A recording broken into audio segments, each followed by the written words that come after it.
na biso to ba bolingaka maman Hélène Mitou na pesi bino ba mbote ba ebwe ma vipi moko wazima. Est-ce que vous allez bien? Bonne bande de connards, vous allez bien? Qui m'ezali? Ba bino maman Hélène tout ça va bien par la grâce de Dieu. Nzambe ya mawazo batela biso kimia. Qui m'ezana ngoya? Ce que nzambe pesi biso pe mabobo to kumisa to pesi kaka. Matondo nikendo wa opesi matondo ndenge nzama matondo. Ah, matondo quoi on vous avez ça dans matondo. Non, si matondo bleu moi. Voilà, attention à quand la providence alimentaire. La providence alimentaire n'est pas seulement bandi konangai. Papa ça na ça qui on a na. Matisa, vous avez mon matisa là voilà. Ah ouais, attention à nion surtout livraison. Bato bana posa komona bwana basaki ya c'est mutolos. Oh, ça c'est qui a l'os. Donc comme ça pour la livraison, il y a bandeko oyo babike bakende ko livrer bango 25 kg bato ba otuna 25 kg ya ngwana ba milk ya ngolo ba o ba séché mafuta donc mafuta na munene ko ba mona ke tozana ba 5 litres ba 10 litres de ça. Oh pe mafuta lika bo. Oh, nous sommes besoin de mafuta. Oh, déjà 10 litres. Oh. Donc, au ligne livraison, on a en gros, la détail. Mais au ligne livraison, 10 litres, yangowana. Au ligne 5 litres, yangowana. Toza nango livraison, tozo ça la domicile. Nous surtout les alibas. On va se commander déjà pour qu'on a bango. Baza déjà na SMO. À temps et à heure. Nous m'avons mis à nit. Vous bien côté musala na vraiment musala na au sérieux. Côté musala vraiment na sakana na ngote. Quand vous voyez ce qui a l'osso, c'est mon ezali. Tout ça qui peut na, ce qui a, il y a l'osso, 12 kilos mon coco. Il y a un an on a fait la challenge. Mais il y a 12 kilos combien? Il y a 12 kilos combien? C'est mou là, voilà. Voilà. Oh, c'est mou, tout ça là-haut. Expressé à 12,5 kg, c'est ça non? Tous à peine à 25 kg. L'eau sondé, les 12 kg ça hein? L'eau ça va 25 kg. Voilà. Par précision au Bolinga, vous allez en tout cas, vous avez confiance, vous avez de suite, vous avez confiance, vous avez de suite, à Wagnon Suezali. Ceux qui n'ont pas de côté en détail, et là qui c'est que vous consommez etc. en détail. Si vous avez besoin d'exéter en détail, dans le côté que là au détail, il n'y a pas de souci. Livraison, les en à domicile. Si vous avez besoin d'un carton, vous pouvez exéter. Vous avez un carton. Si vous avez besoin d'un sardine, vous avez plus cher. Vous avez besoin de plus cher. Il y a moko. À toi, vous avez 5 boîtes. Il n'y a pas de souci. Vous avez une sardine. Vous avez une mini balingara awa. Il y a une sardine à pondu. La sardine balingara mingi vraiment. Il y a une sardine. Pichard, voilà. On va pichard balingara mingi awa pour na kucha na kati ya ba pondu. Ndeka tuto cha sardine na pondu. Voilà, ucha mo sardine boy. Ucha pe mbisi. Eza la mbisi totera. Mbisi na ba Thomson en détail. Eza la mbisi totera en détail. Eza ka en gros c'est. Détail ezali ko se m'appelle.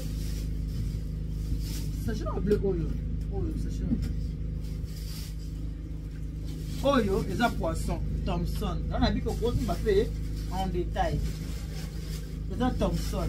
Vous allez livraison ba tout. Net quoi a somi 3 kg. Net quoi eza 3 kg. Na détail peu dozo te ka na biso. Voilà.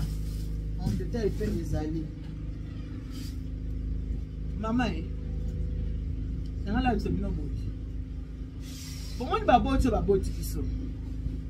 faut que ça va autant au bazana na bon monde. Il faut que ça va autant au bazar na bon monde. Aboti la biso. Faut que ça va ce qui bazar en vie. Ba parents au baboti biso, bango ce qui ba koli, bazara na posa biloko. Mama mikolo sukali nzate, mama sukali. Mama nana tite ya pesa ngate. Mama naza komela tite, ba pesa kasinda. Ti yango. Du thé. Ti en anglais, en français, thé. Du thé yango. Mama naza parents na biso bana poche posaka na bi poche on a bien na chulube Mika on a lobi na bi poche na maso ba takata ko tala ngate Mika on a chulube obi ko na bi fenda poche on a chulube tana ngo ba mama ba suna mini sala na muno wala ba ngo voilà na bana ba ke ba mama ba boti biso ba raposa kolia maman za posa lia moi exeter sombela mama quand exeter boyebi ke ba boti ndenge baza wana tango biso na ba age to ana mo ba boti ya biso baza na posa ya kolia na ya komela c'est tout parce que ce qui mo boti na yo asa suna bo moite ato la tse vacances super ndenge ni so baza suna bo moite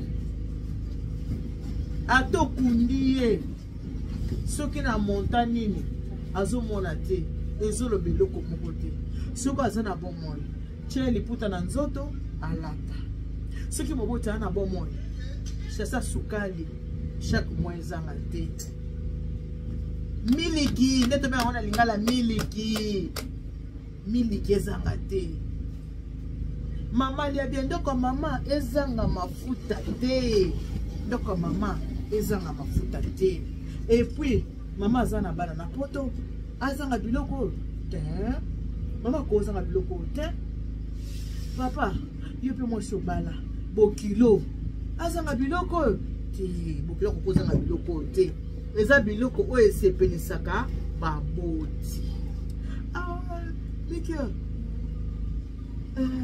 client mo bakina sale la ni panier à petit déjeuner alors c'est la musique maman fali à papa fali à faut ba sepela parce que ça baza suna bon moité ata o papa kufi mama kufi ata ba sali ba katafala ngwa ndenge nini ata ba décoration ndenge nini ata ba takintu eni ba yeko beta ata ba yuda di Congo ba yeko beta akomona te akolamuka te c'est le moment ba profiter tant baza na bon moy c'est le moment baza mo sucre na bango ba mela semela bango moi sardine ce qui peut plus cher bacha na pondu milk na bango ezanga te café na bango ezanga te c'est très important ba ndeko na yango mama ile ni tu na yeko talisa bino ke nyonso ezana ngo nyonso ezali bazala nyonso bino mo boyebi ke la providence alonga nzala wana mo boyebi yango ti ke la providence alonga nzala mutu nyonso yebi ke la providence alonga nzala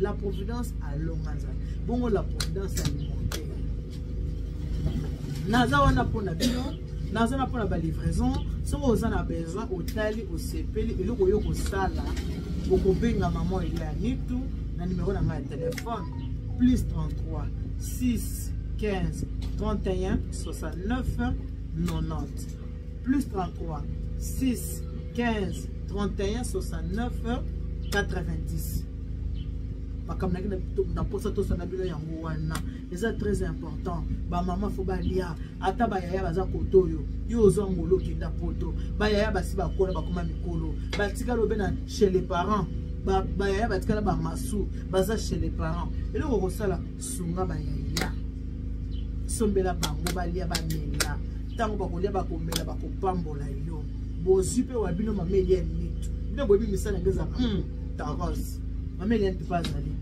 livraison à domicile côté wana kutu bola côté wana kutu boza tana kobanga ta soko mokete merci mingi na ba o déjà basalinga confiance o déjà baza kotinda yo o na no tindite tinda papa rambalia atape pasteur na bino yo sambela rati okosembela pe pasteur na bino milk osembele mwa mafuta osembele sukali bo mutazo lesa yo zo lendisa lo bana nzambe bongo yo ko basadilanga ko badilanga bamelanga mazama kios et pas passer à côté ya rabino et pas wana po otabi passer na biso azoteya ceux qui na changer les apôtres na pasteur ceux qui na commis pour les apôtres na pasteur au sommet de pasteur ba ki osali ko livrer bino ba yebona ba prophète ba prophète yo bazo prophétiser bino et yo so ba prophète bazo prophétiser tango nyos yango au sommet la maman merci beaucoup na batiko na nyos obo na maman ile ya nitu obo c'est pas maman ile ya nitu to se soutenir ndenge ba chinois ba se soutenaka to se soutenir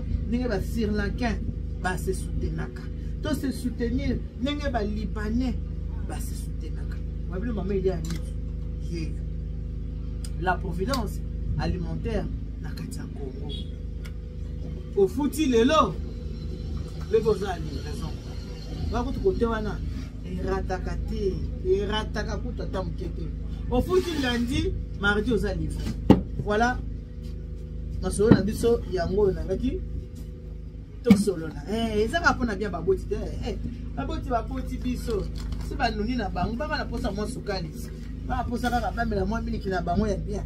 Si ba meli mo miliki na mo na mama anga kufa na 2026. Encore sur la 2026 c'était pousse moi Nicolo. C'est la 2040 Nicolas Olia Nicolas sur le kitoko ah mais la kitoko. Et Dieu vous bénisse. God bless you. Mungu anubariki. Hata nzambe kabisa ko. Nzambe ani bashina bana ba réponse pour kamata ba bisous. Bonne journée na bino nyonso. Voilà to lobby. J'attends vos commandes. Nazozela vos commandes. Ceux qui vous commandent, on a la salle livraison à domicile. Bye.